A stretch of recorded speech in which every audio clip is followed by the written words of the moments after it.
El aire de Quito ya no olía a lluvia ni a carne frita de los mercados. Olía a virutas de metal y azufre rancio. El cielo sobre los Andes había adquirido un tono ámbar enfermizo, como si el mundo mirara al sol a través de un cristal grasiento y viejo. Isabel Castillo presionó la palma de la mano contra el cuerpo vibrante del concentrador de oxígeno. El viejo aparato se asfixiaba, emitiendo estertores, y cada sonido reverberaba en el pecho de Isabel como un espasmo agudo. Respira, Mateo. Solo escucha mi voz y respira a tiempo, susurró, ajustando la máscara de silicona en el rostro de su hijo de 7 años. El niño la miró con sus enormes ojos, brillantes y febriles. Su pecho subía y bajaba, luchando por expulsar el dióxido de carbono que asfixiaba lentamente al planeta. Afuera, más allá de los delgados muros de su choza en el sector norte de la ciudad, retumbaba un océano de desesperación humana. Miles de personas que no habían ganado la lotería de Celestia llenaban las calles. El rugido de las barreras metálicas al ser derribadas y las distantes explosiones de los cañones de gas se fundían en un solo rugido. Hoy partía el Cotopaxi 6, el último tren hacia la estratosfera, la última oportunidad de tocar el vacío puro antes de que la Tierra se convirtiera en una cámara de gas. Isabel agarró una llave inglesa. Sus dedos, manchados de aceite y grasa de grafito, buscaban a tientas la válvula de presión suelta. Había sido la ingeniera principal de sistemas de vías de la estación hasta que el apellido Castillo se convirtió en sinónimo de traición. Su padre, Luis Castillo, había supervisado la construcción de las cuerdas, los mismos rieles magnéticos que se elevaban hasta el cielo, pero cuando declaró públicamente que la Corporación Celestia subestimaba la toxicidad atmosférica para ahorrar dinero en filtros para los pobres, fue borrado, primero de los registros, luego de la vida. Un agudo chirrido metálico, y el concentrador se quedó en silencio de repente. El silencio que siguió fue más aterrador que cualquier ruido. No, no, no, ahora no. Isabella abrió de golpe la tapa del dispositivo. La bobina de cobre se había derretido. Miró a Mateo, sin el concentrador. No le quedaban más de 3 horas. Los pulmones del niño, dañados por el gran estrangulamiento 2 años atrás, no soportaban el aire de la calle, donde la concentración de oxígeno había bajado del 14%. Mamá, la voz de su hijo era como el crujido de hojas secas.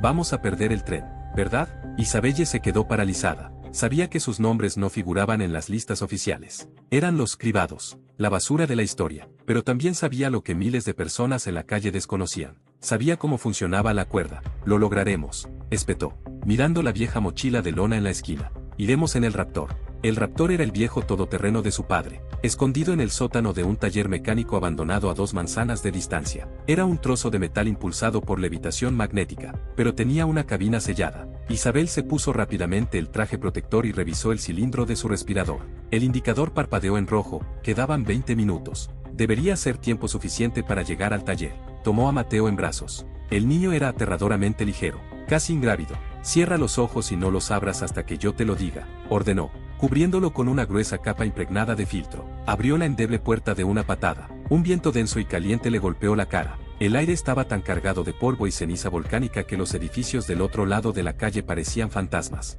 Isabel corrió hacia adelante, sorteando coches abandonados y montones de escombros. De repente, un grupo de hombres con máscaras improvisadas bloqueó el camino. Agarraban trozos de tubería y varillas de refuerzo. Uno de ellos, alto y demacrado, dio un paso adelante, bloqueando el paso al taller. ¿A dónde vas con una carga tan valiosa, hermanita?, graznó con la cara cubierta de trapo. Su mirada se posó en el brillante bote portátil que Isabel llevaba enganchado al cinturón.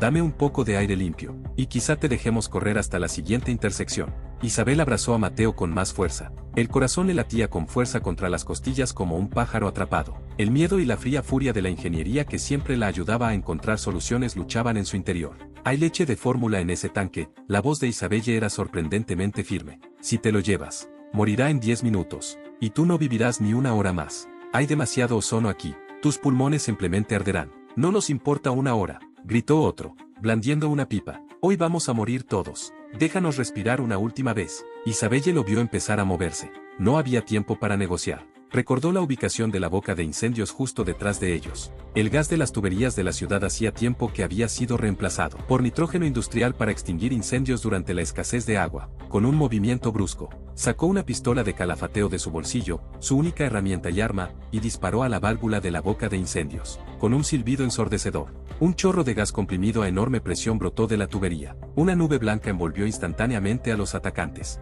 derribándolos y creando una cortina impenetrable. Isabel no se molestó en observar el resultado. Corrió hacia la derecha, a través de la ventana rota. Llegó a la baratija del taller y sintió que su respirador comenzaba a silbar, indicando que el tanque estaba vacío. Sus pulmones comenzaron a arder. Cada respiración se hacía cada vez más difícil, su garganta cubierta de una lija invisible. Irrumpió en el taller justo cuando chispas negras comenzaban a danzar ante sus ojos, saltando detrás del enorme banco de trabajo. Sintió la palanca de la trampilla oculta, 1 segundo, 2, y se desplomaron en la oscuridad fresca y húmeda del sótano. Isabel se arrancó la máscara y tragó saliva con avidez. Allí abajo, los viejos filtros subterráneos que su padre había instalado décadas atrás seguían funcionando. «Mateo, ¿estás bien?». El chico tosió, pero asintió. Ante ellos, a la tenue luz de la luz de emergencia, se alzaba el Raptor, una máquina enorme sobre ruedas anchas, cubierta por una capa de años de polvo. Una vieja fotografía estaba pegada al parabrisas, su padre, una joven Isabel y los planos del primer string.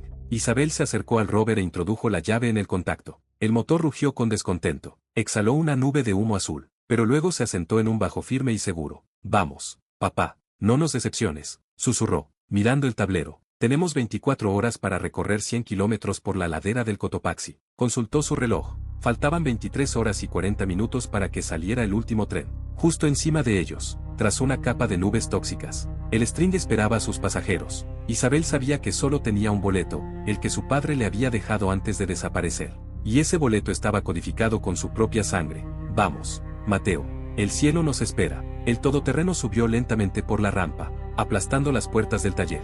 Delante se extendía un camino a través de la ceniza, e Isabelle supo que este sería el viaje más difícil de su vida. Después de todo, para salvar a su hijo, tendría que engañar a todo un planeta. El Raptor se tambaleó pesadamente sobre el montón de escombros que una vez fue la pared del taller.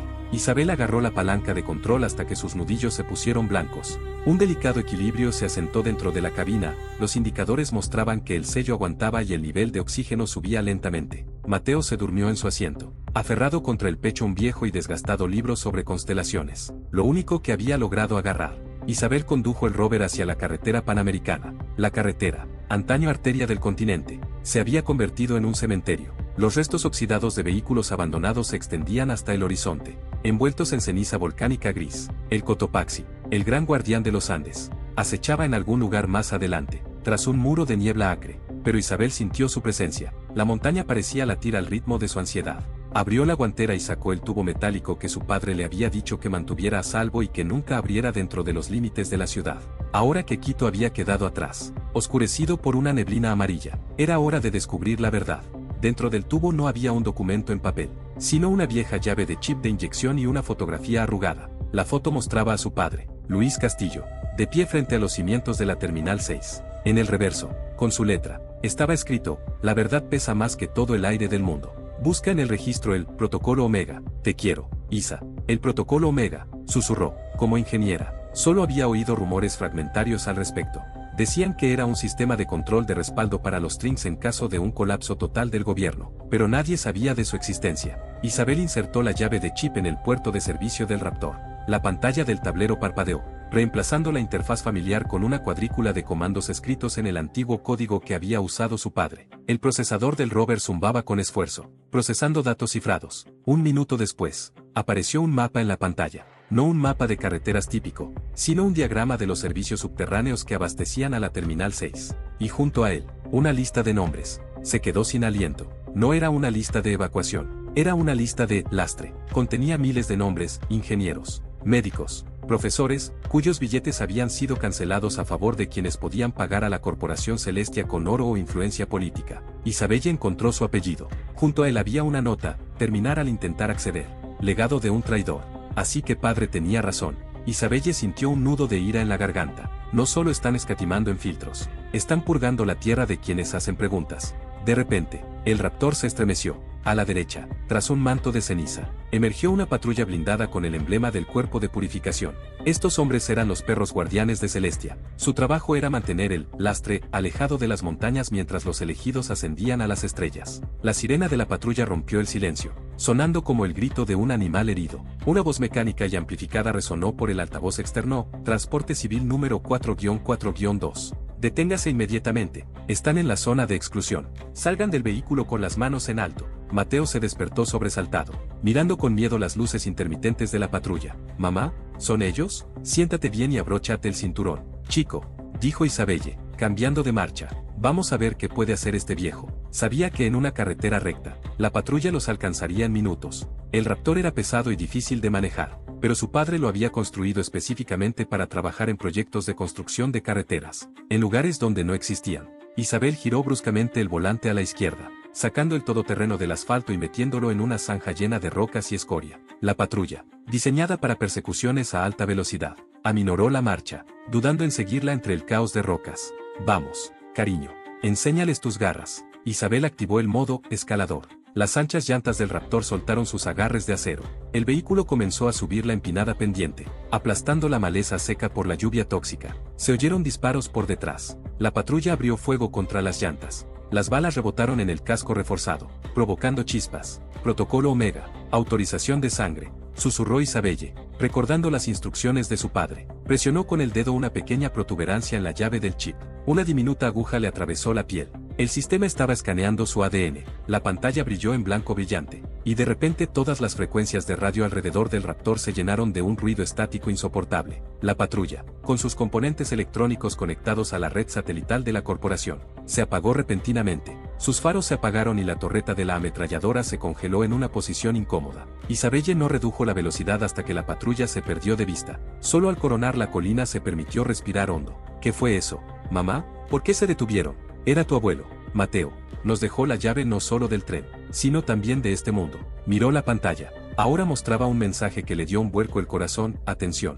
Quedan 21 segundos para que se active la secuencia final de la cuerda. 1 hora y 15 minutos. La terminal 6 está cerrada. Solo se permite la entrada por la puerta de mantenimiento 0V. Isabel se dio cuenta de que su plan de atravesar la entrada principal ya no funcionaba. Toda la terminal se había convertido en una fortaleza. Ahora necesitaba no solo llegar a la montaña, sino penetrar en su corazón, los pozos de mantenimiento que Luis Castillo había construido como pasadizos secretos para su familia. Pero había un problema. La ruta a la puerta de mantenimiento 0B pasaba por el pueblo fantasma de Machachi, del que se rumoreaba que se había convertido en una guarida para quienes no tenían nada que perder. Aquellos que sabían que sus nombres estaban en la lista de lastre y juraban que si no se iban, nadie más lo haría. Isabel miró el indicador de combustible.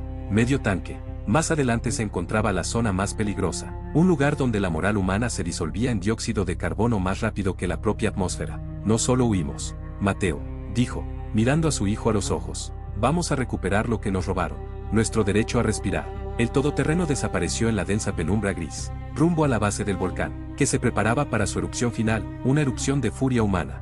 El aire fuera del parabrisas del Raptor se había vuelto tan denso que parecía que el coche flotaba en un río gris. La ceniza del Cotopaxi, mezclada con smog químico, se había depositado en una gruesa capa sobre la carrocería.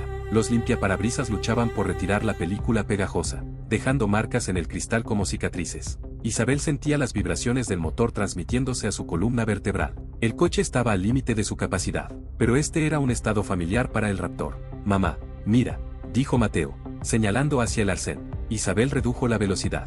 La silueta de un viejo autobús, inclinado de lado, apareció en la niebla. A su alrededor, figuras inmóviles, decenas de personas, inmóviles en poses extrañas y antinaturales. No se movían. La ceniza ya las había transformado en algo así como estatuas antiguas, cubriendo sus ropas y rostros con un sudario gris. Algunos se aferraban a una bolsa, otros abrazaban a un ser querido, esperaban la ayuda que nunca llegó, hasta que sus pulmones se agotaron. Isabel apartó la mirada rápidamente. No tenía derecho a sentir lástima. La lástima era un lujo, devorada por la atmósfera. No mires ahí, niña. Revisa el sensor de tu máscara, dijo con voz cortante para disimular el temblor. El camino a Machachi se estrechaba, convirtiéndose en una estrecha franja entre un acantilado y una pared rocosa. Allí, al acercarse a las tierras altas, el viento soplaba tan fuerte que el rover se balanceaba. De repente, la radio, que hasta entonces solo había silbado con estática, emitió una señal clara.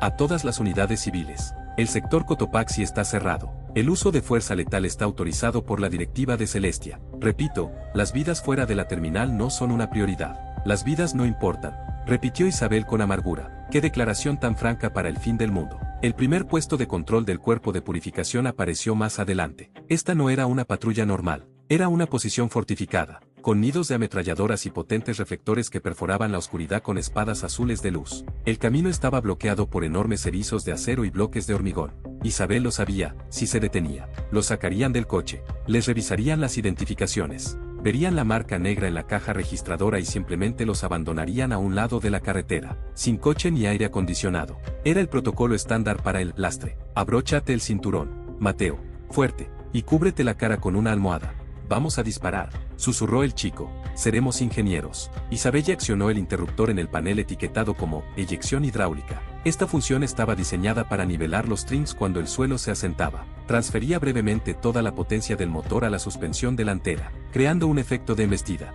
Isabella pisó a fondo el acelerador.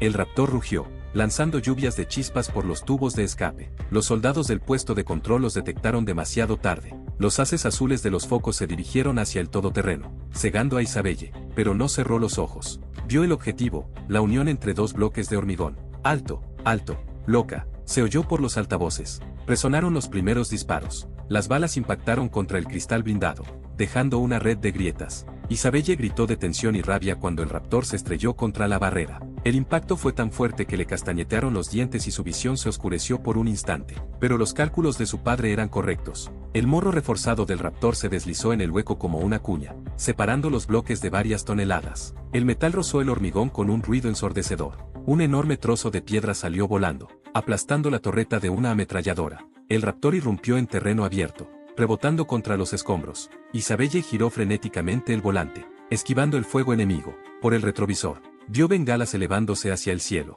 Avisarán a los próximos puestos de avanzada, dijo, respirando con dificultad. No tenemos mucho tiempo, pero después de 1 kilómetro, el Raptor empezó a toser. El motor perdía velocidad y una densa humareda negra salía de debajo del capó. El impacto había dejado huella, el radiador estaba perforado y el refrigerante se derramaba sobre las cenizas calientes. Ahora no, por favor. Isabelle golpeó el salpicadero con la palma de la mano. El coche se detuvo lentamente en las sombras de una gasolinera destartalada. Reinaba el silencio, roto solo por el siseo del vapor de las tuberías dañadas. Isabelle se puso un respirador y salió. El aire le quemaba la piel, caliente y agrio. Abrió el capó y un denso vapor le golpeó la cara. Los daños eran graves, pero reparables si tenía piezas de repuesto y al menos 1 hora. De repente, el sonido de un cerrojo al ser desmontado surgió de la oscuridad de la gasolinera. Isabelle se quedó paralizada, levantando lentamente las manos. Un hombre emergió de entre las sombras. Vestía un uniforme andrajoso del cuerpo de purificación, pero sin insignias y con un galón roto. Su rostro estaba oculto por una anticuada máscara de gas.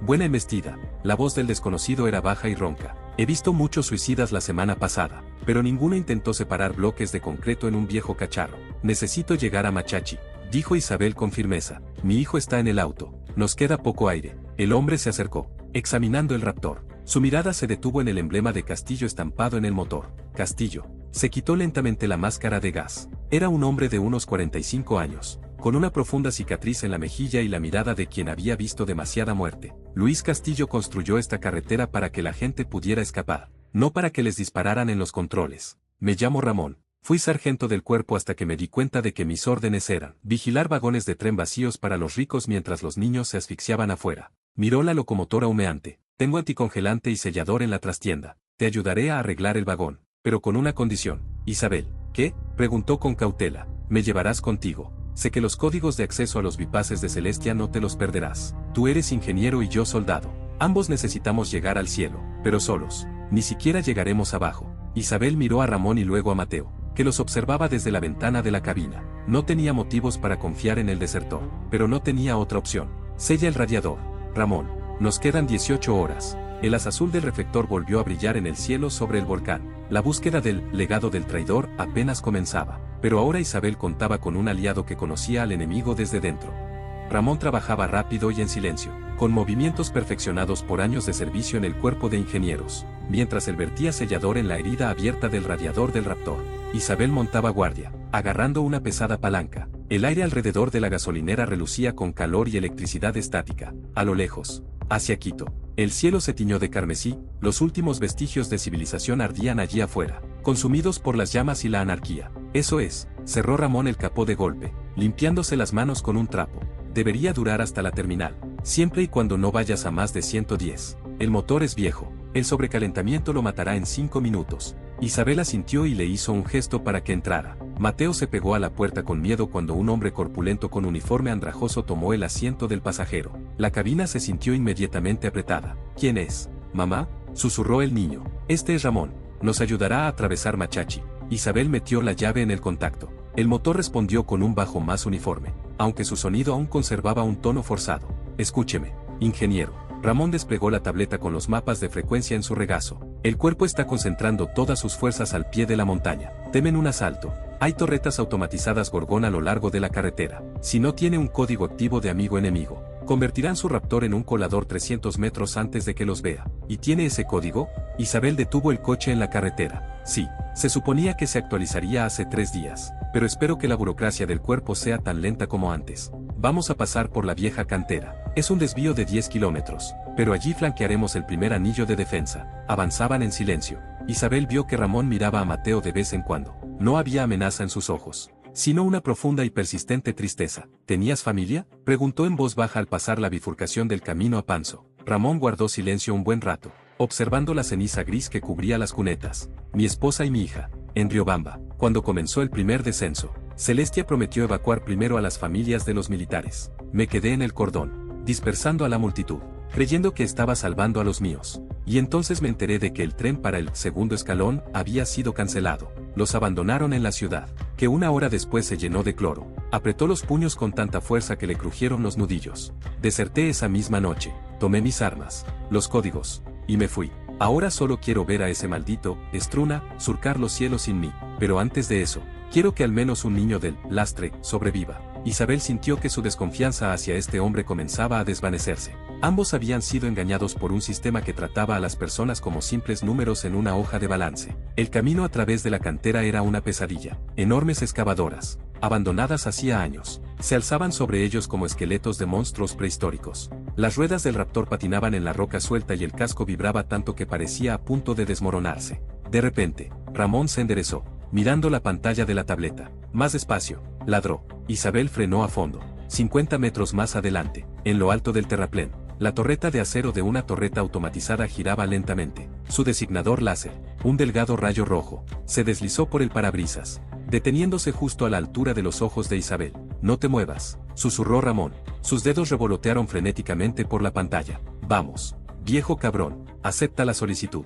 Los segundos se hicieron eternos. El punto rojo en el parabrisas latía como el corazón de un depredador listo para atacar. Mateo se quedó paralizado, conteniendo la respiración. Isabel observó cómo el cañón de la ametralladora comenzaba a girar lentamente. «Entendido», exclamó Ramón. El rayo láser parpadeó y se apagó. La torreta emitió un suspiro pesado y mecánico y volvió a su posición original. «Protocolo fantasma activado», dijo Ramón secándose el sudor de la frente. «En lo que respecta al sistema, ya no existimos, pero no por mucho tiempo. En media hora, la base detectará una anomalía en este sector. Necesitamos superar Machachi antes de que lancen sus drones». Pero Machachi ya no era una ciudad. Era una zona de sombra. Cuando el Raptor entró en la calle principal, a Isabel se le enfrió el estómago. No había patrullas de Celestia, pero sí estaban los marginados. Cientos de personas con capas andrajosas y máscaras improvisadas se encontraban a lo largo del camino. No atacaban, simplemente observaban al rover que pasaba. Sostenían antorchas que ardían con una tenue llama naranja en la atmósfera empobrecida en oxígeno. Era un desfile silencioso de aquellos que se habían resignado a la muerte y habían convertido su anticipación en un culto lúgubre. ¿Qué están haciendo?, preguntó Mateo con miedo. Se están despidiendo, respondió Ramón, comprobando el cerrojo de su ametralladora. O están esperando a que alguno de los celestiales cometa un error. No te detengas, Isabelle. Vean lo que vean. No frenen. De repente, un montón de neumáticos en llamas bloqueó el camino. Hombres armados con hachas y rifles de caza emergieron de las sombras. Su líder, un hombre alto con el rostro completamente quemado, levantó la mano, ordenándoles que se detuvieran. Más fugitivos, dijo por el altavoz externo montado en el poste. ¿Creen que son mejores que nosotros? ¿Que sus pulmones merecen aire limpio más que los nuestros? Tenemos que pasar, gritó Isabelle por el micrófono de la cabina. Tengo un hijo enfermo. Todos tenemos hijos enfermos. Ingeniero, rugió el líder de los renegados. Mi hija murió al amanecer. Ahora su cielo es ceniza. Y el tuyo será igual. La multitud comenzó a rodear al Raptor. Golpeaban la armadura con palos, intentando destrozar las cámaras. El vehículo se balanceaba. Decenas de manos se aferraban a las protuberancias del casco, intentando volcarlo. Isabelle, pisa el acelerador. Ramón agarró el volante, ayudándola a girar las ruedas. No puedo atropellarlos. Solo son personas. Ya no son personas. Son sombras. Si nos detenemos, destrozarán el vehículo. Solo por venganza. Gasolina. Isabel cerró los ojos y pisó a fondo el acelerador. El Raptor rugió, aplastando neumáticos en llamas. Las pesadas ruedas giraron, lanzando a los atacantes a un lado. El coche avanzó a toda velocidad, abriéndose paso entre la multitud. Se oyeron disparos por detrás. Una bala atravesó el depósito de combustible externo y un chorro de anticongelante salpicó la carretera. Salieron volando de la ciudad, dejando atrás las llamas de las antorchas de Machachi. A Isabel le temblaba todo el cuerpo. ¿Los matamos?, preguntó Mateo en voz baja. No, chaval. Ramón miró por el retrovisor. Solo les dimos una razón para odiarnos. Se giró hacia Isabel. Estaba pálido. Tenemos un problema. El impacto en la suspensión dañó el sistema de filtración. El aire de la cabina empezará a viciarse en 2 horas. Y aún quedan 48 kilómetros de subida sinuosa hasta Struna. Isabelle miró el medidor de oxígeno. Los números comenzaron a descender lenta e inexorablemente. No daremos marcha atrás, dijo con voz fría como el acero. Aunque tengamos que respirar esta ceniza, alcanzaremos la cima. Más adelante, entre los huecos de las nubes, apareció por fin la colosal silueta de la cuerda. Un enorme raíl magnético se extendía hasta el infinito, iluminado por las frías luces de la terminal. Parecía la escalera de Dios, olvidada en el infierno.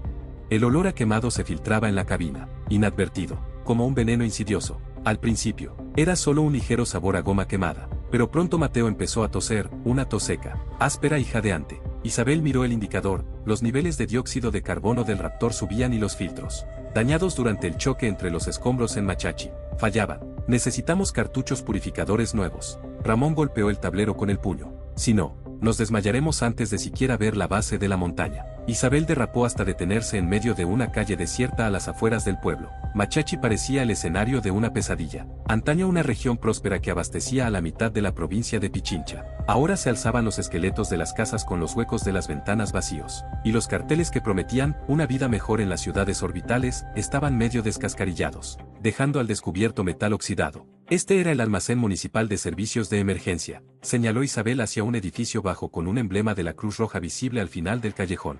Deberían tener botiquines de emergencia allí. Yo voy, dijo Ramón, poniéndose la mascarilla. Quédate en el coche. Si ves movimiento, no esperes. Vete. No, le agarró Isabel la mano con firmeza. No conoces las marcas de los filtros civiles de Celestia. Traerás basura inútil. Quédate con Mateo. Si no vuelvo en 10 minutos, ya no necesitaré los filtros. No le dio oportunidad de objetar. Se puso el respirador y comprobó la presión del tanque. Y Isabel salió del Raptor.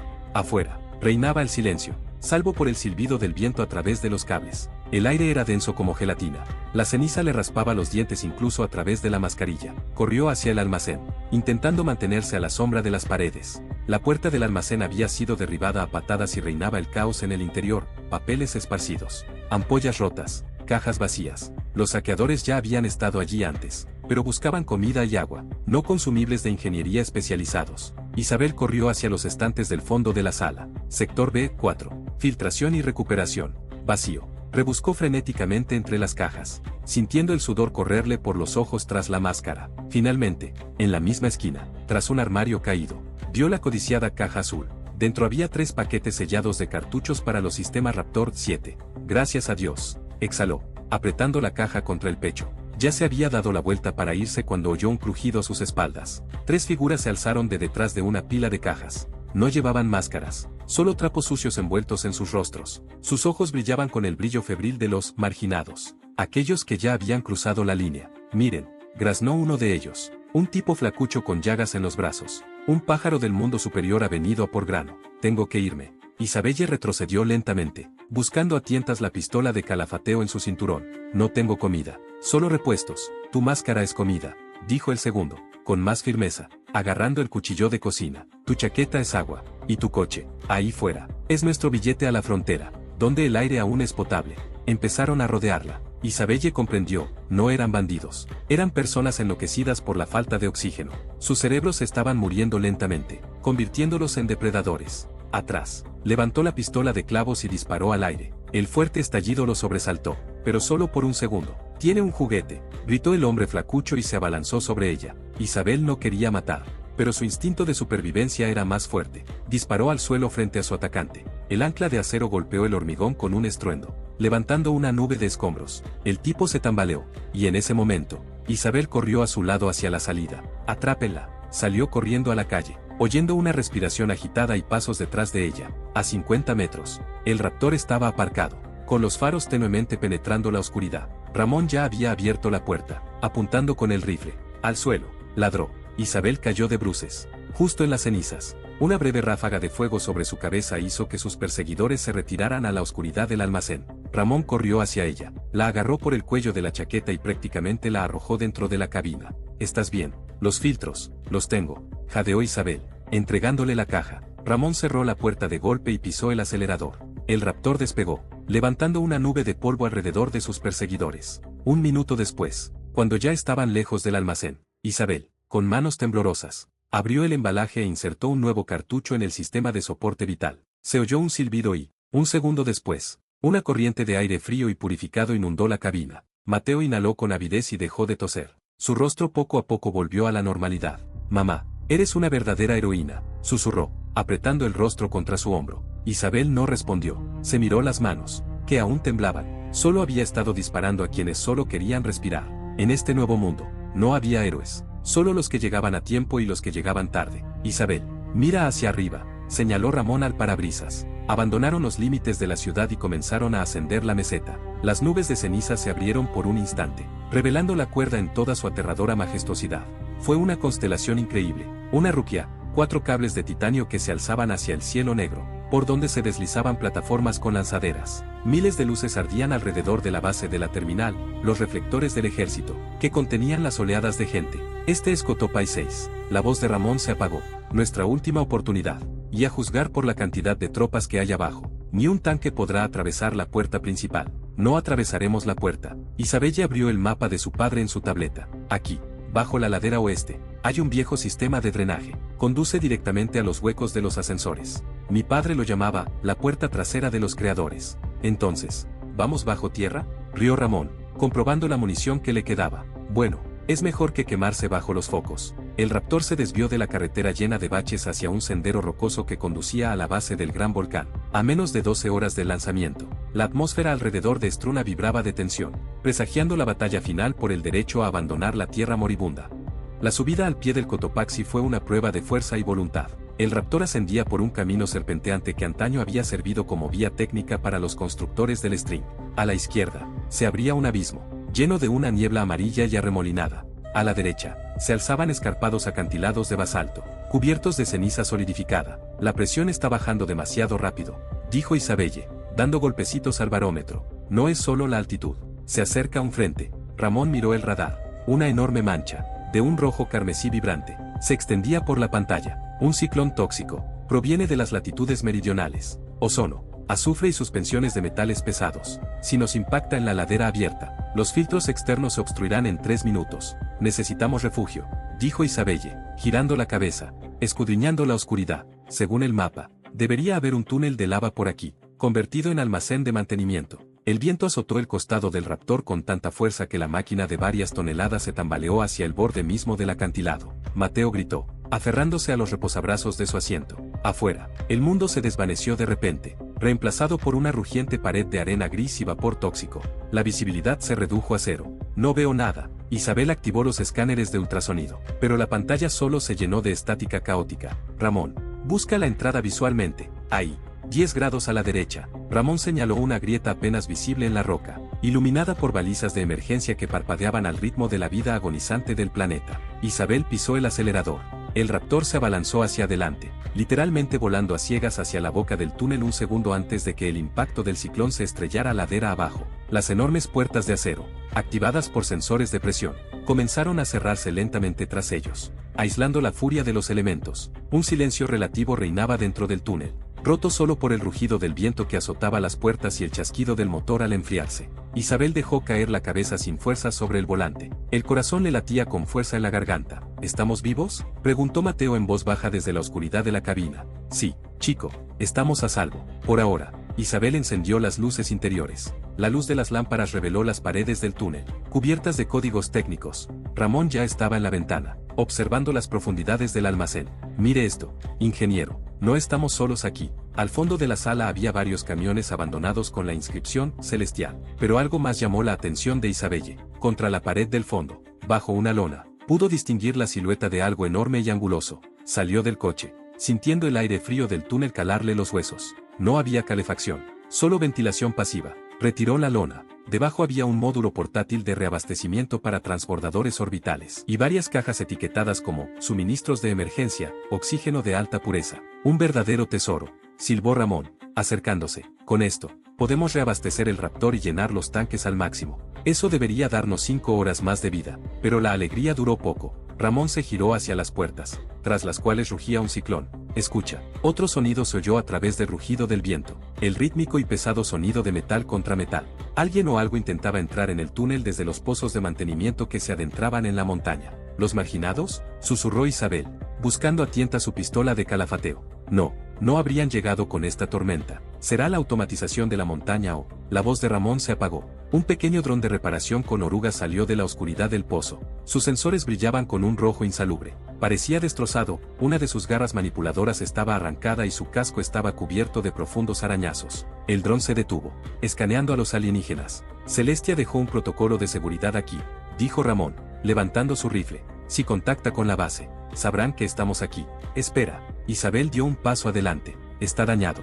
Mira su número de serie. En el lateral del dron había un grabado, L. Castillo. Modelo S. Este es uno de los drones de mi padre. La voz de Isabel tembló. No es un guardia, es un guía. El dron emitió una serie de pitidos cortos y giró repentinamente, señalando un panel estrecho en la pared que Isabel no había notado antes. Se acercó y colocó la palma de la mano sobre el sensor. El sistema respondió con un suave resplandor verde. Identificación confirmada. Bienvenida, Isabel, dijo una voz mecánica que se parecía inquietantemente a la de su padre. La pared se apartó, revelando una pequeña habitación. Dentro, estaba limpia y seca. Planos, una tableta vieja y un termo lleno de polvo yacían sobre la mesa. Pero lo más importante era el mensaje de vídeo que parpadeaba en la pantalla. Isabel pulsó reproducir con manos temblorosas. El rostro de Luis Castillo apareció en la pantalla. Parecía cansado, con profundas ojeras. Isa, si ves esto, significa que ya llegaste. Lamento no haber podido estar allí. El ciclón de afuera es solo el principio. Celestia está acelerando el lanzamiento.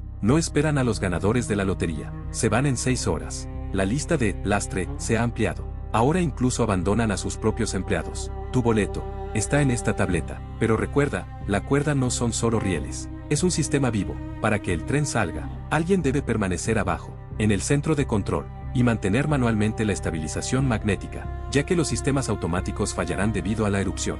La pantalla parpadeó y se apagó. Un pesado silencio invadió el túnel. Él lo sabía, susurró Isabel.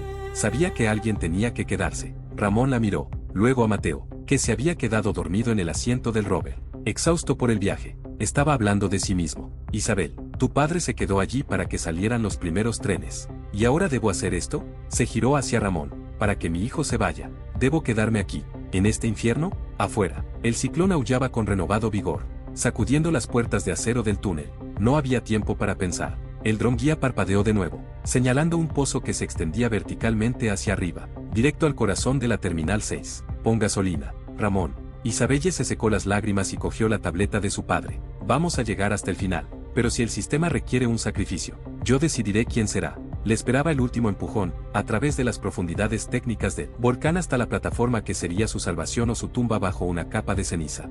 El túnel terminó abruptamente. El Raptor salió disparado del conducto de mantenimiento hacia una plataforma abierta, e Isabel frenó de golpe. Incluso Ramón, un soldado experimentado, contuvo la respiración. Ante ellos, atravesando la maraña carmesí de nubes, se alzaba la cuerda. No se trataba de una simple proeza de ingeniería, era la columna vertebral de acero de la humanidad, clavada en la ladera de un volcán que escupía fuego. 4 colosales cables de nanofibra de carbono se elevaban verticalmente, desapareciendo en la estratosfera. Entre ellos, iluminado por frías luces de neón, flotaba el Cotopaxi 6, una estructura esbelta y depredadora, como una aguja plateada a punto de perforar el cielo. Una furia infernal rugía alrededor de la base de la cuerda. La terminal estaba rodeada por un triple anillo de barreras de fuerza, tras el cual rugía un mar de humanidad.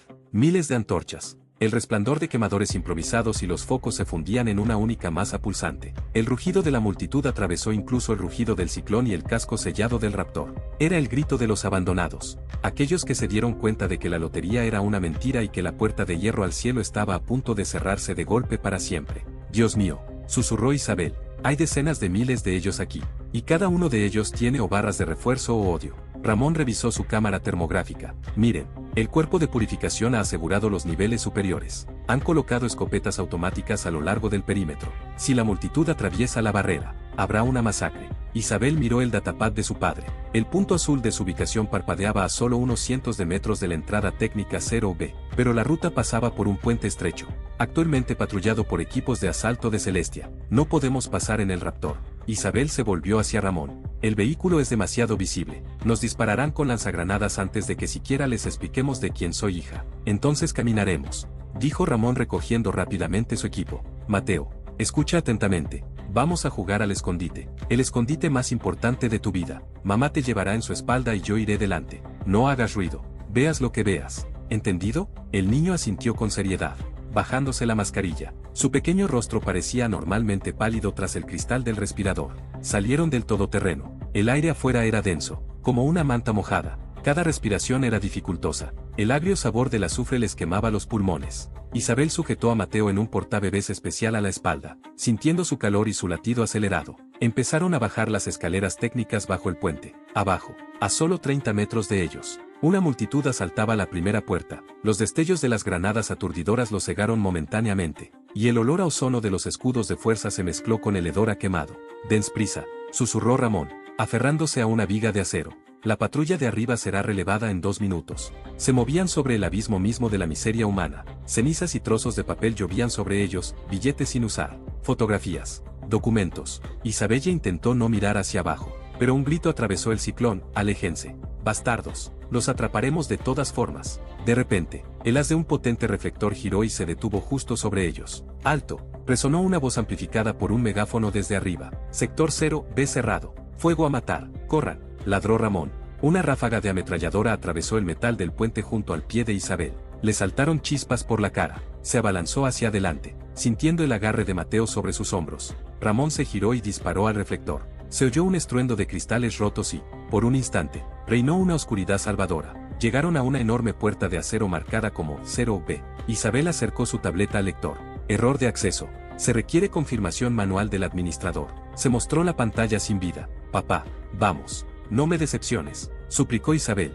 Se oyeron pasos pesados desde arriba. Soldados de asalto bajaban las escaleras. Ramón se apostó tras una cornisa. «Abre, Isabel. Solo tengo 2 cargadores». Isabel abrió frenéticamente el panel de control junto a la puerta. Sus dedos, acostumbrados a los mecanismos, empezaron a enredar los cables, buscando una manera de sortearlos. Conocía la lógica de su padre, siempre dejaba un seguro mecánico donde la electrónica podía fallar. Allí, tras una capa de aislamiento, encontró un pequeño anillo de acero. Tiró de él hacia sí, poniendo todo su peso sobre sus espaldas. Con un chirrido gutural, el sello hermético comenzó a deslizarse. «Pasen», gritó Ramón, disparando sus últimas balas contra los escudos blindados de los atacantes. Entraron tambaleándose e Isabel pulsó el botón de cierre. El acero resonó con un golpe sordo, acallando los gritos, disparos y el rugido de un mundo moribundo. Se encontraron en un pasillo largo y bien iluminado. Estaba silencioso, estéril y olía a ozono fresco. Isabel bajó a Mateo al suelo. Le temblaban las piernas. «¿Entramos?». Mateo se arrancó la máscara, aspirando con avidez el aire fresco. «Estamos en el camerino», dijo Ramón con dificultad, recargando su ametralladora. «Pero mira el monitor». Una enorme pantalla colgaba de la pared, mostrando el estado del embarque.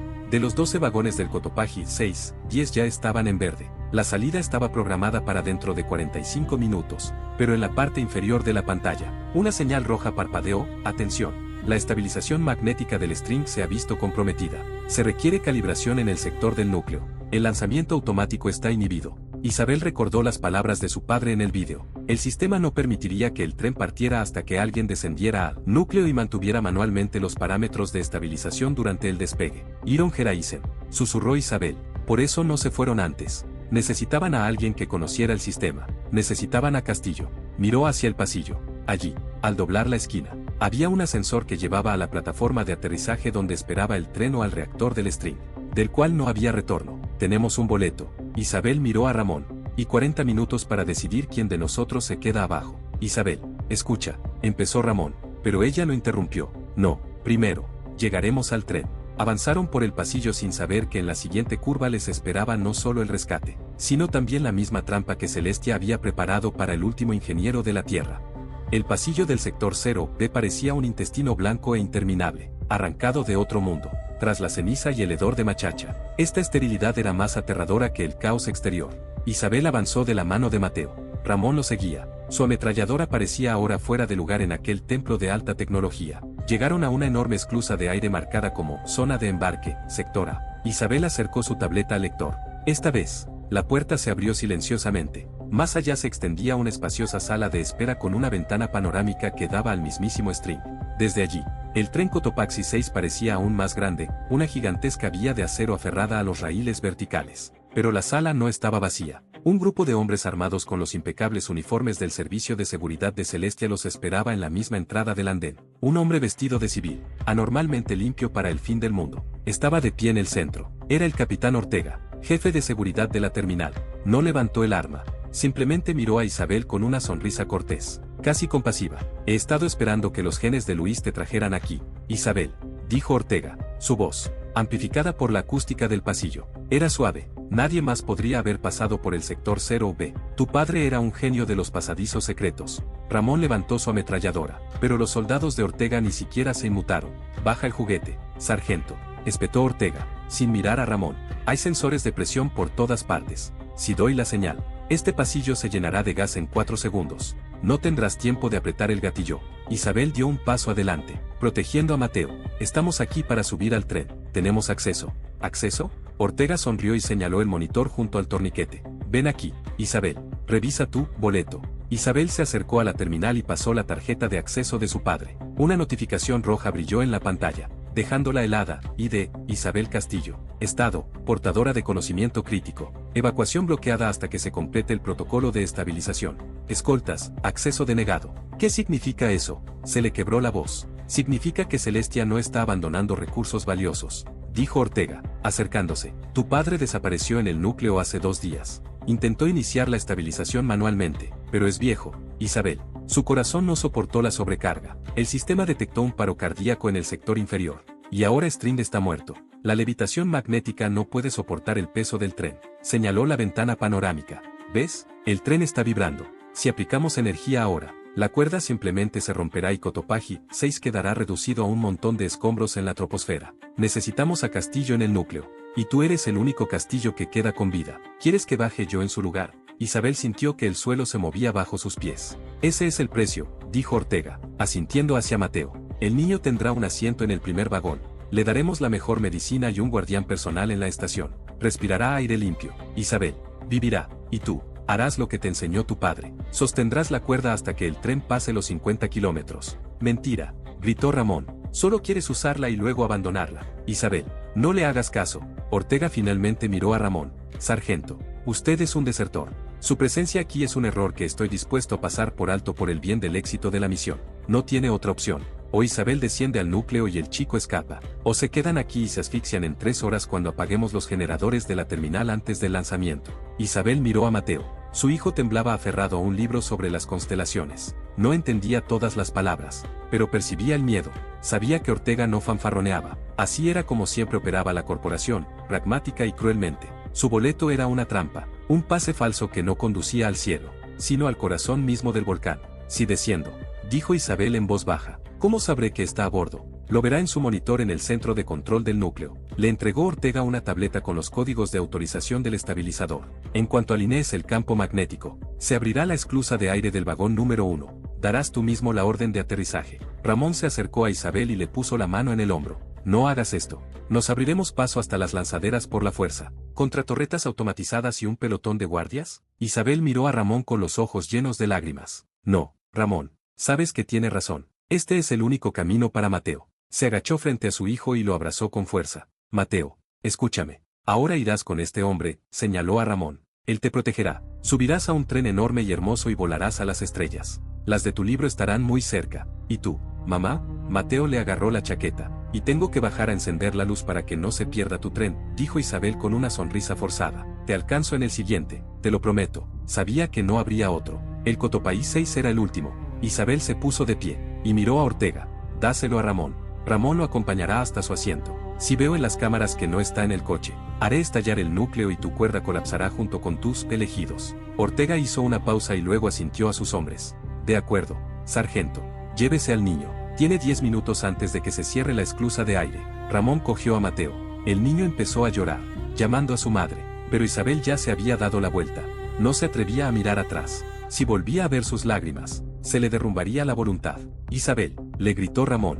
Yo lo cuidaré, lo juro por mi vida. Isabel entró en el ascensor de mantenimiento que conducía a las profundidades del Cotopaxi. Las puertas se cerraron, acallando el llanto de su hijo. El ascensor dio una sacudida y comenzó un rápido descenso. La gravedad la oprimía. Pero la verdad la oprimía aún más, caminaba voluntariamente hacia la tumba que su propio padre le había construido. Pero otro plan ya se estaba gestando en su mente. Luis Castillo no solo le había dejado un pase, sino también el conocimiento del hilo. Y si Celestia pensaba que podían usarla simplemente como una palanca viviente, estaban muy equivocados. Los ingenieros de Castillo siempre tenían una vía de escape, incluso en el infierno.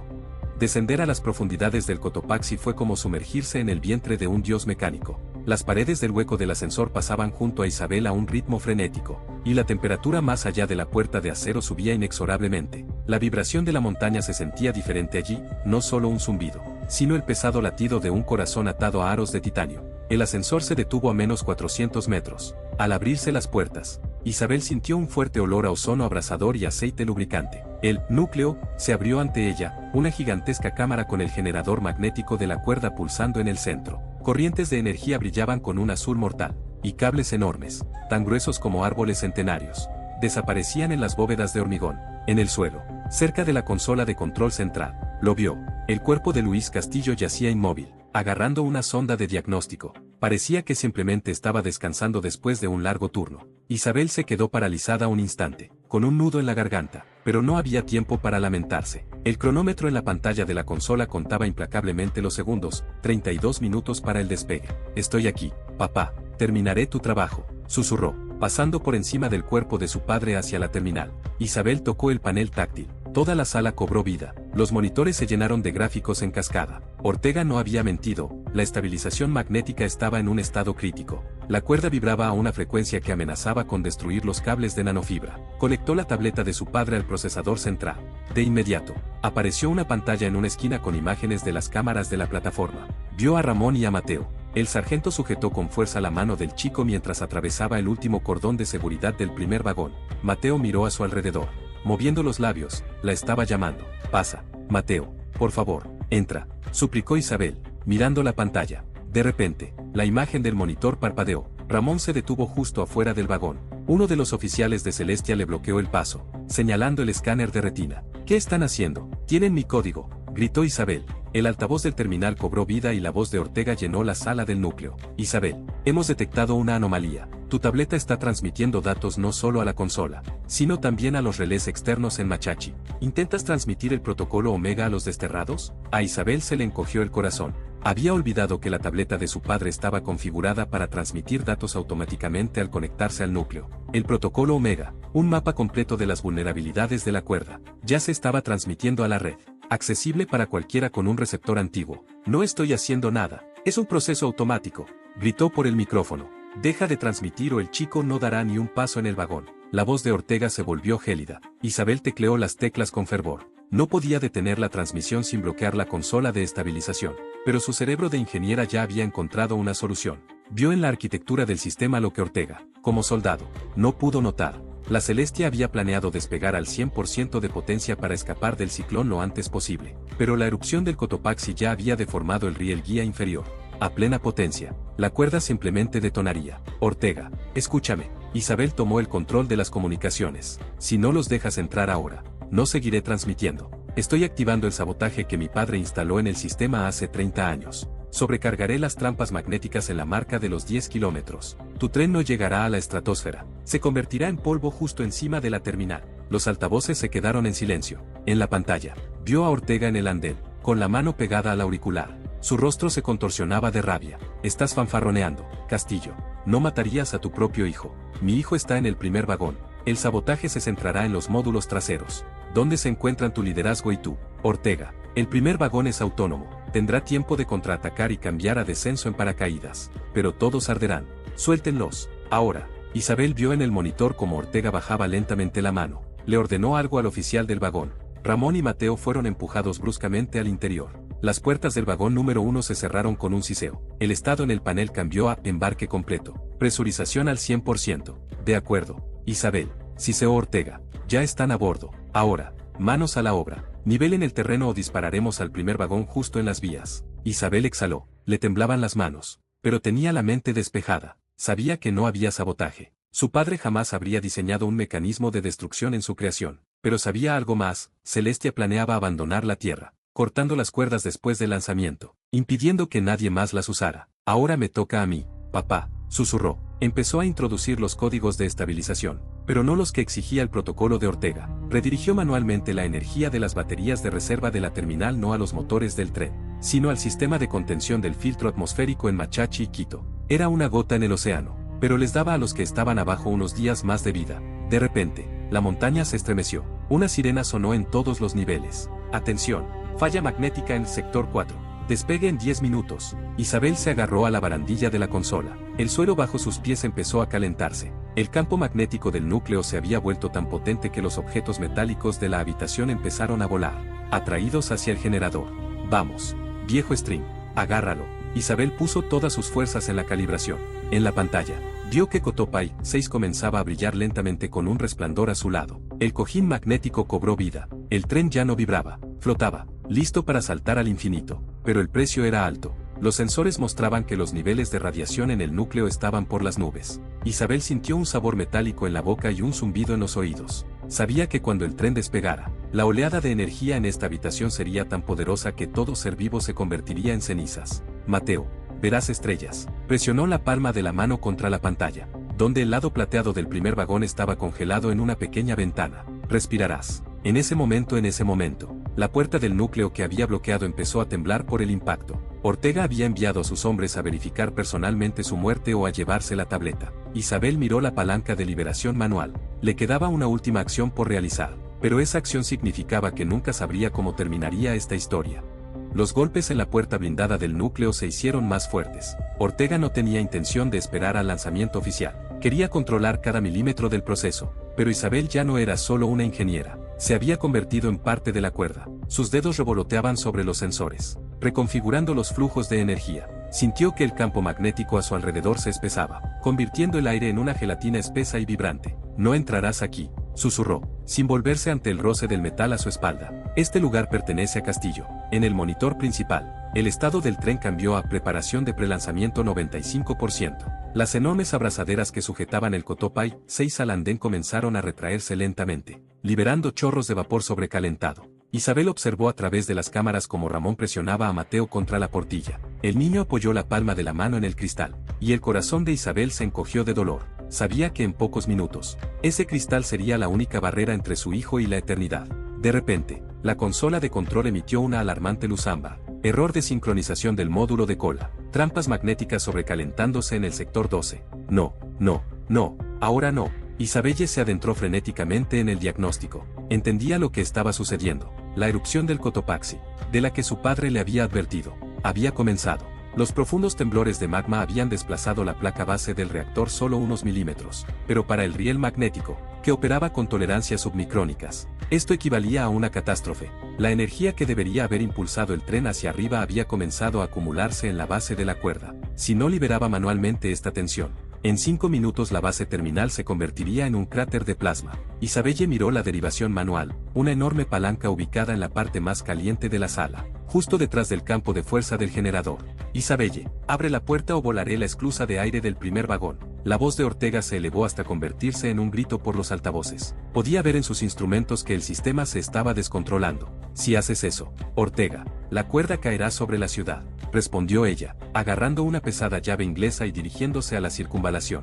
El tren no saldrá hasta que nivele la losa. Dame 3 minutos. Entró en la zona de alto voltaje. Se le erizó el pelo y empezó a hormiguearle la piel con descargas estáticas. Cada paso era laborioso, como si caminara contra la corriente invisible de un río caudaloso. El traje protector empezó a derretirse sobre sus hombros, pero Isabelle solo veía su objetivo, la palanca de acero que debía girar 45 grados. Llegó al mecanismo. El metal ardía incluso a través de sus gruesos guantes. Isabel agarró la palanca con ambas manos, apoyando los pies contra el suelo vibrante.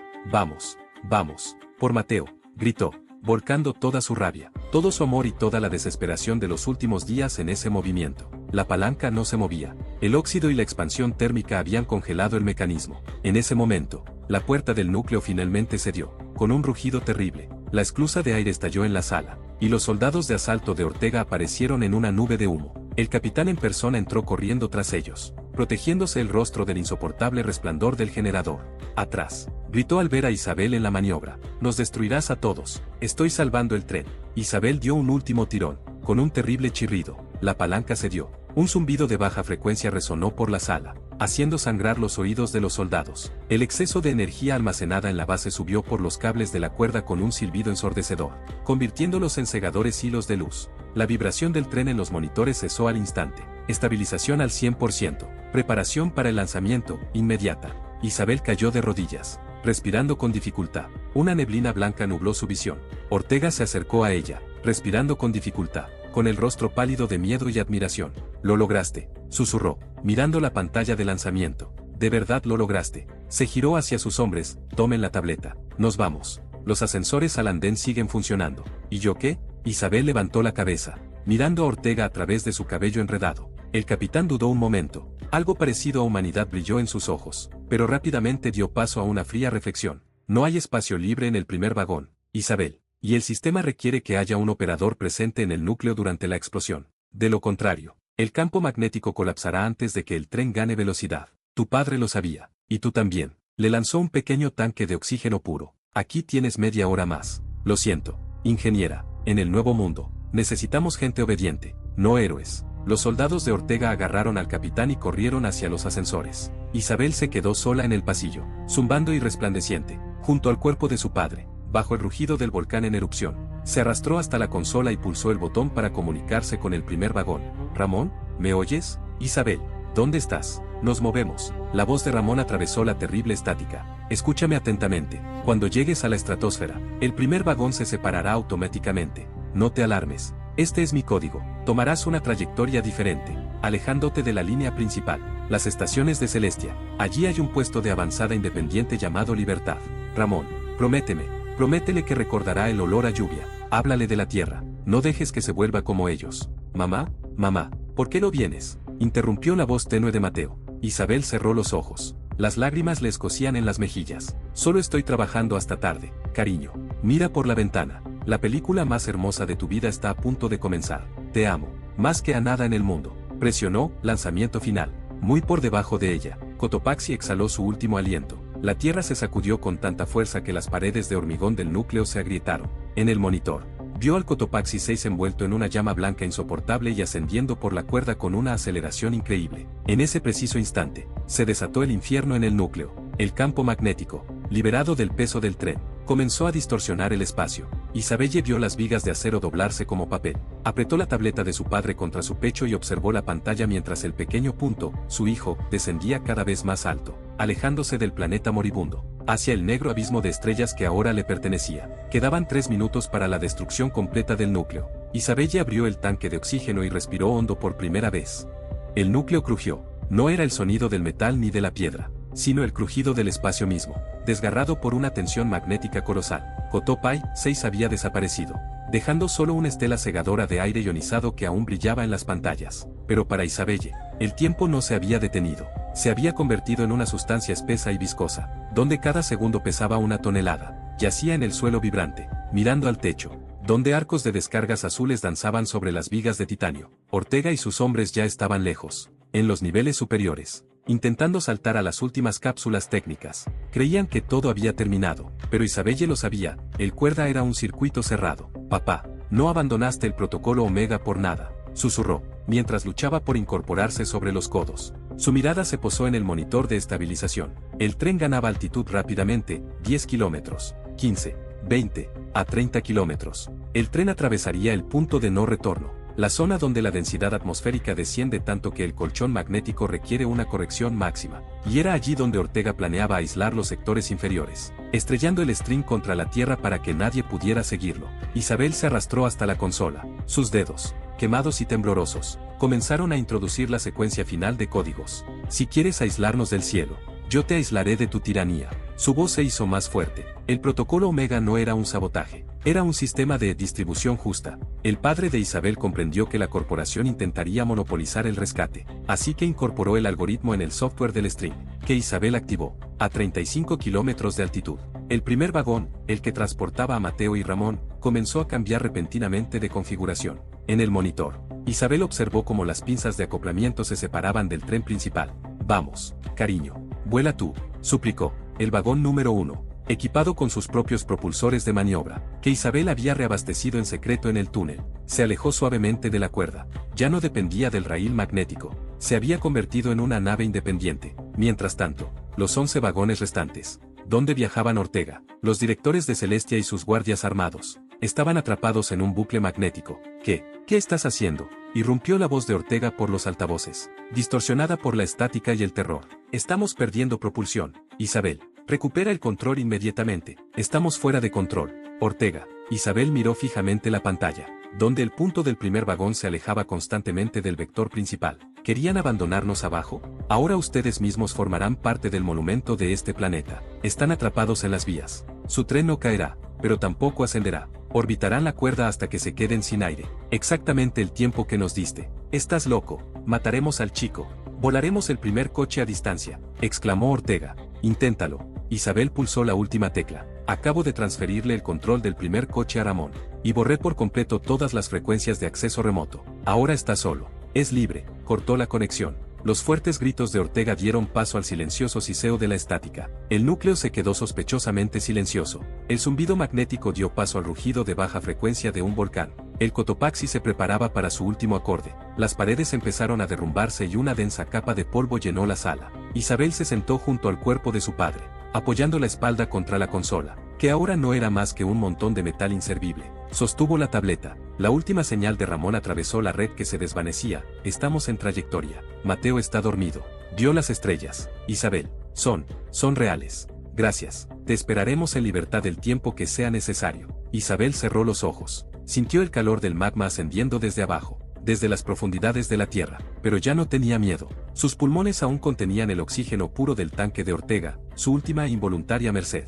De repente, la pantalla de la tableta parpadeó y mostró una imagen de la cámara externa del primer vagón. Isabel vio la Tierra, desde allí, 50 kilómetros arriba. No parecía morir. Era majestuosa, envuelta en una delicada neblina azul, a través de la cual se abrían paso los primeros rayos del sol naciente. El cielo amarillo de Quito permanecía abajo, y allí, en el umbral del espacio, el mundo era puro y hermoso. Mira, papá, susurró, lo logramos. No solo construimos un tren, construimos un puente. El techo del núcleo cedió. Una enorme losa de basalto se derrumbó al fondo del pasillo, revelando el cráter al rojo vivo de un volcán. Un río de magma ardiente comenzó a inundar lentamente la habitación.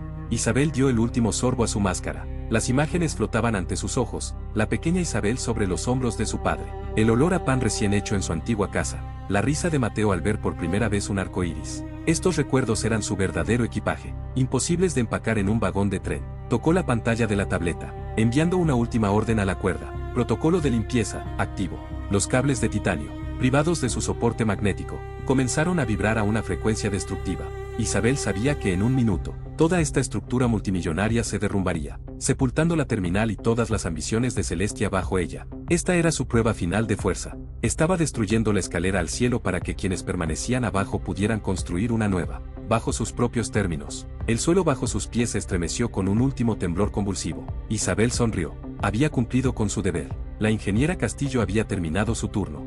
El estruendo de la montaña al derrumbarse se convirtió en un ruido de fondo, monótono y casi tranquilizador. El núcleo se llenó lentamente de una luz carmesí viscosa. La lava se filtraba por los desagües, evaporando el refrigerante restante. Isabelle permaneció inmóvil, mirando la pantalla de la tableta, su única ventana a un mundo donde aún había futuro. A 80 kilómetros de altitud, el primer vagón finalmente se separó. Parecía una diminuta chispa plateada contra el terciopelo negro del espacio. El resto del Cotopaxi 6, un tren majestuoso, símbolo de poder y codicia, se detuvo lentamente en la cuerda. Una trampa de acero. El sistema bloqueó los motores de los módulos de cola. Ahora, quienes se consideraban dioses solo podían observar a través de las portillas como la tierra bajo ellos se estremecía por la agonía que habían causado. ¿Ves esto, papá?, susurró Isabelle. Sintió el calor del magma quemarle la piel incluso a través del traje protector. El aire del tanque se agotaba. Cada respiración se volvía corta y seca, pero su mente estaba notablemente despejada. Sabía que su sacrificio no había sido en vano. En esos momentos finales, ella no era un lastre ni el legado de un traidor. Era la persona que había restaurado el equilibrio en el mundo. La tableta en sus manos emitió un suave pitido. El mensaje de vídeo que Ramón había grabado apenas unos segundos antes apareció en la pantalla. Al fondo, se veía el interior del vagón, una iluminación tenue, filas de asientos y Mateo. El niño apoyó la frente contra el grueso cristal de cuarzo. Isabel. La voz de Ramón temblaba por la tensión y la emoción. Hemos pasado la termosfera. Los sensores muestran un fondo despejado. Nos dirigimos a la libertad. Mateo despertó. No estaba llorando. Solo miraba la tierra. Dijo que se parecía a la canica azul que le regalaste por Navidad. La cámara giró y el rostro de su hijo apareció en el encuadre. Sus ojos estaban abiertos de par en par, reflejando miles de estrellas, sin la contaminación ni la ceniza. Mamá, susurró Mateo desde la pantalla. Es tan hermoso aquí, no hay humo. Y las estrellas, no parpadean, solo brillan. Te espero. Mamá, por favor, ven rápido. Ramón y yo te encontramos la silla más cómoda junto a la ventana. Isabel rozó la imagen de su rostro en el frío cristal de la tableta. Las lágrimas se evaporaron al instante en sus mejillas por el calor insoportable. Ya estoy ahí, cariño. Te miro a través de la luz de estas estrellas. De repente, la cuerda emitió un último sonido penetrante, el sonido de la cuerda al romperse de un arpa titánica. Los cables de nanofibra, estirados hasta el límite, comenzaron a romperse en sus bases. Isabel sintió que el suelo cedía bajo sus pies. La terminal del Cotopaxi 6 comenzó a derrumbarse en la boca abierta del volcán. Cerró los ojos. En ese último instante, no vio llamas ni destrucción. Vio a Quito como había sido en su infancia, las verdes laderas de Pichincha, el aroma a jazmín después de una tormenta, y a su padre levantándola muy alto, hacia el cielo, diciéndole, este mundo entero es tuyo, Isa, lo importante es respirar. Un torrente ardiente envolvió el núcleo, consumiendo metal, piedra y recuerdos. La cuerda, privada de su soporte, comenzó a caer. Enormes cables, de cientos de kilómetros de largo, descendieron lentamente a la tierra, como látigos que azotaban nubes de ceniza. La era de la evacuación había terminado, la era de la supervivencia había comenzado. 20 años después, reinaba el silencio en la estación orbital Libertad, girando en una danza perpetua sobre el hemisferio sur. La bahía hidropónica olía a tierra húmeda y a vegetación joven, un aroma apreciado allí más que el oro. Un joven de pelo corto y la mirada atenta de un ingeniero estaba junto a la ventana panorámica. Un antiguo símbolo llevaba tatuado en el hombro, un engranaje entrelazado con una ramita de jazmín. Era Mateo Castillo. A su lado, apoyado en un bastón, se encontraba un anciano canoso con una cicatriz en la mejilla. Ramón había envejecido, pero su espalda seguía recta. Mira, Ramón, señaló Mateo hacia abajo.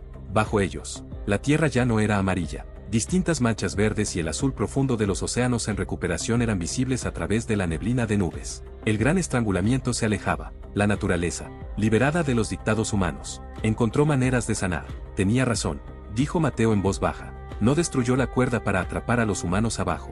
La destruyó para darle tiempo a la tierra a descansar de nosotros, para que pudiéramos regresar allí no como amos, sino como huéspedes. Mateo sacó una vieja y rayada tableta de su bolsillo. Hacía mucho tiempo que no funcionaba. Sus circuitos se habían fundido hacía décadas, pero Mateo la conservaba como su reliquia más sagrada. En el reverso de la placa estaba grabada la inscripción: el último tren a la estratosfera no es transporte, es una elección. El primer módulo de aterrizaje sale mañana. Mateo miró a Ramón. ¿Listos para volver a casa? Todavía hay mucha ceniza, pero nuestros sensores dicen que está lloviendo de nuevo en el Valle de Quito. Lluvia de verdad.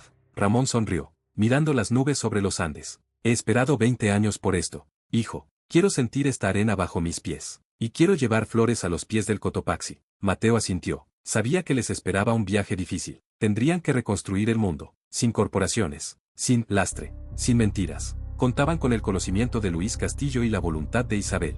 Y lo más importante, comprendían que un verdadero hogar no es una estación de acero en el vacío, sino un planeta por el que vale la pena morir. El primer rayo de sol tocó el borde de la tierra, iluminando las cordilleras. Mateo creyó ver un destello lejano entre la nieve, los restos de la base de titanio del String.